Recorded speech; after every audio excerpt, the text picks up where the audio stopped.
Right, well, joining us is Al Jazeera's senior political analyst, Marwan Bishara from Paris. Marwan, thanks for joining us. You've been listening, obviously, to the speeches by every one of those representatives. Does the US veto come as a surprise to you at all?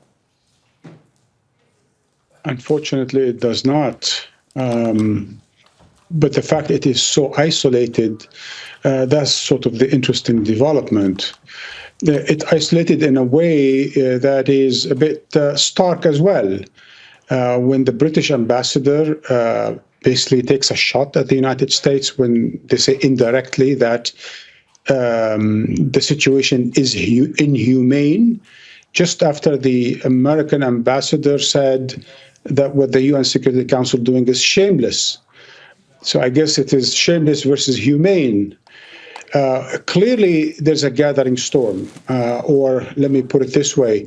The United States, since October 23, has been the dam that has been blocking the condemnations, the resolutions for ceasefire, the boycotts, and so on and so forth. But the dam is little but surely cracking. I think there's a gathering current, there's a rising current, there's a swelling current, converging current with so many countries that is culminating in some form of a deluge against the United States at the UN Security Council. And I think the United States itself from within is cracking because the public opinion is also against what's going on in Gaza. So it's only Washington and the Trump administration that is trying to block this converging and rising current against Israel and what it's doing in Gaza. And that it's quite interesting to watch. And Marwan, I just wanted to read a few points that were put forward by the US representative. She called the UN Security Council resolution vote performative and also said that our position is that Israel has the right to defend itself, that any product that undermines our close ally Israel and its security is a non-starter, and says that it has rejected numerous ceasefire proposals and continues to plan to do so as long as it says Hamas stays in power. It also condemned the UN Security Council for not criticizing Hamas. But is that true? It's actually outrageous, the arguments made by the United States, because any diplomat could actually come up with something a bit more coherent. But every single phrase and sentence in that US ambassador's speech is either wrong or deceptive. Just take any number of examples. For example, when they talk about condemning Hamas, no one is condemning Israel in this very particular resolution. This very particular resolution is a humane resolution. It's not a political resolution. Inhumane resolution is meant to take care of the humanitarian situation in Gaza, not address the complexities of Israeli occupation, siege, and dispossessions of the Palestinians in Gaza. If it were, then the Algerians and the others who were there would have probably, added more to the language of the resolution. Two, Israel is not defending itself in Gaza. Israel is defending its occupation and siege in Gaza. Three, and that was the part when I was pretty shocked, is when she said something like, and for the people in Gaza to liberate themselves from Iran. Yeah, she said Palestinians deserve to live a free life, free of Iran, is the quote of what I've written here, of what she had said. From Iran? Really? After 60, 100,000 deaths, after bombing and destroying everything in Gaza, after occupying Gaza, after starving Gaza, we want to liberate the people of Gaza from Iran. So it just goes on and on with so many arguments that all of them are basically false. And then at the end of it, accusing everyone around her of being shameless for supporting a humanitarian resolution.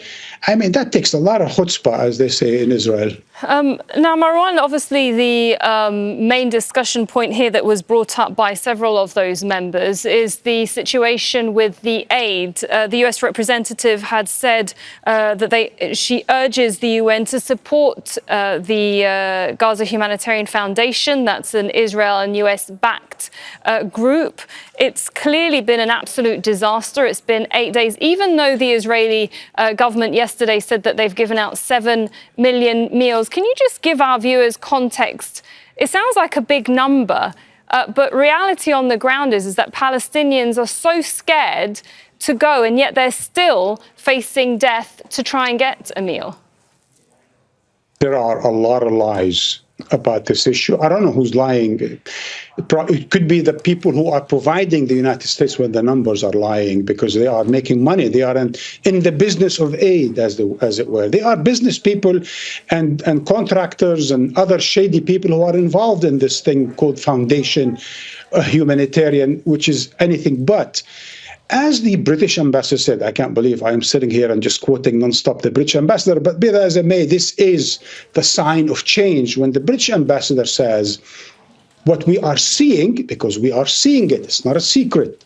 It's every day is going on now for a past number of days. We are all watching. There is no arguments with starving children, and there is no argument with so-called humanitarian foundations shooting and killing dozens upon dozens of people seeking aid. It is what the British ambassador called inhumane and must stop. So what the foundation is doing is inhumane. And now its main architect, the Boston Consulting Group, has walked away from it. And just the day before it started its function in Gaza, its COO, its chief operating officer, resigned, and its director resigned.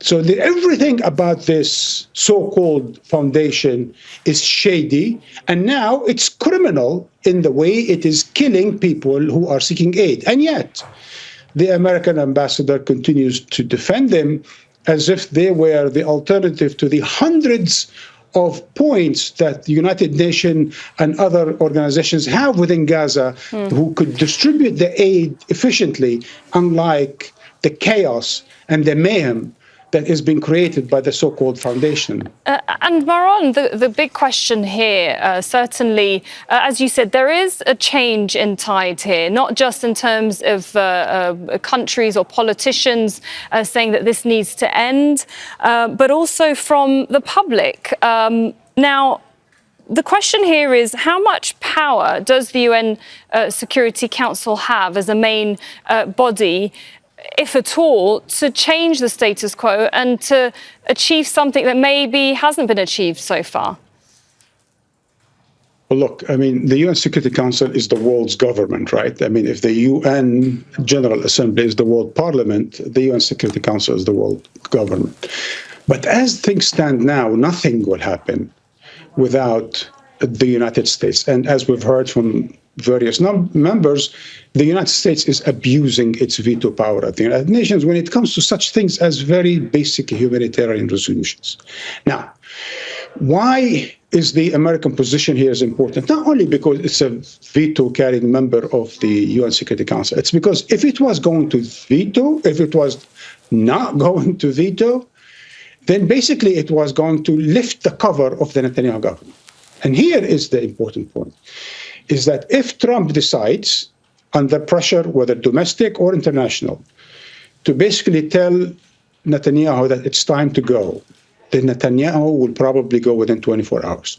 Because as I said, the only thing that is stopping the swelling conversion flood against Israel is the United States and basically the Trump administration. So we don't even have to get to the UN Security Council for things to change on the ground, because if the United States stops shielding, protecting, as well as financing, arming, and so on, the Netanyahu genocidal government, then things will change. OK, thank you very much for your time there, Marwan Bishara, Al Jazeera senior political analyst, joining us live there from Paris. Make sure to subscribe to our channel to get the latest news from Al Jazeera.